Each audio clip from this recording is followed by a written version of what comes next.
இந்த full time ட்ரேடருக்கு சில qualifications இருக்கணும், பார்ட் டைம் ட்ரேடருக்கு சில குவாலிஃபிகேஷன்ஸ் இருக்கணும். குவாலிஃபிகேஷன்ற வார்த்தை இதாக இருந்ததுன்னா குவாலிட்டிஸ்ன்னு வச்சுக்கோங்க. ஸோ இந்த விஷயங்கள் இருந்தது அப்படின்னா அவங்க ஒரு ஃபுல் டைம் ட்ரேடர்னா அவங்க மார்க்கெட்டில் எவ்வளோ நேரம் ஸ்பெண்ட் பண்ணணும், பார்ட் டைம் ட்ரேடர்னா மார்க்கெட்டில் எவ்வளோ நேரம் ஸ்பெண்ட் பண்ணணும் அப்படின்ற விஷயம் இருக்குது. அதை பொறுத்து தான் அவங்களோட சக்ஸஸ் அப்படின்றது அமையும். அண்ட் தென் அடுத்த ஒரு விஷயம், மார்க்கெட்டில் ஒருத்தர் ஒரு அட்வைஸ் பண்ணுறாரு அப்படின்னா மார்க்கெட்டில் கால்ஸ் கொடுக்குறாரு, எனக்கு இந்த பையிங் அவர் கொடுக்கக்கூடியதெல்லாம் சக்ஸஸ் நல்லா இருக்குது, ஆர்எல்ஸ் அவர் கொடுக்குற இன்ஸ்ட்ரக்ஷன்ஸ் ஃபாலோ பண்ணலாம். யாரையுமே பிளைண்டாக ஃபாலோ பண்ணாதீங்க. மார்க்கெட்டில் யாரையுமே அவங்க கொடுக்குற இன்ஸ்ட்ரக்ஷனாக இருக்கட்டும், அவங்க கொடுக்குற மார்க்கெட்டினுடைய அப்டேட்ஸாக இருக்கட்டும், எதையுமே பிளைண்டாக ஃபாலோ பண்ணாதீங்க. உங்களுக்குள்ளே நீங்கள் சில விஷயங்களை வளர்த்திக்கணும். மார்க்கெட்டில் ட்ரேடிங் பாயிண்டில் இருக்கும் அப்படின்னா daily news paper reading habit இருக்கணும். நியூஸ் பேப்பர் ரீடிங் ஹேபிட்ன்றது ஒரு நாளைக்கு ஒரு 1/2 hour ரீடிங் ஹேபிட்ன்றது ட்ரேடிங்க்கு ரொம்ப முக்கியமான ஒரு விஷயம். இதை அவங்க செய்யும் போது தான் அவங்களுக்கு தெரியும். ஸோ இந்த விஷயத்தை ஏற்படுத்திக்கோங்க.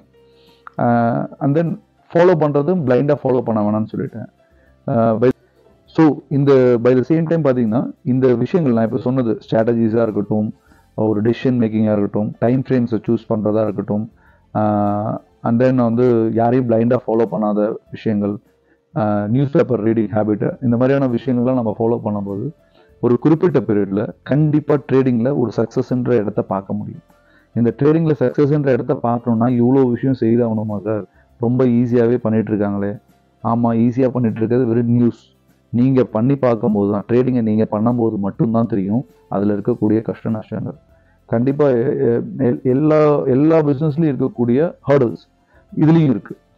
ரொம்ப ஈஸியாக வந்தோடனே நான் இவ்வளோ பணத்தை போட்டேன், இவ்வளோ எடுத்துகிட்டு போயிட்டேன் அப்படின்ற விஷயத்த பண்ணவே முடியாது. We have to work.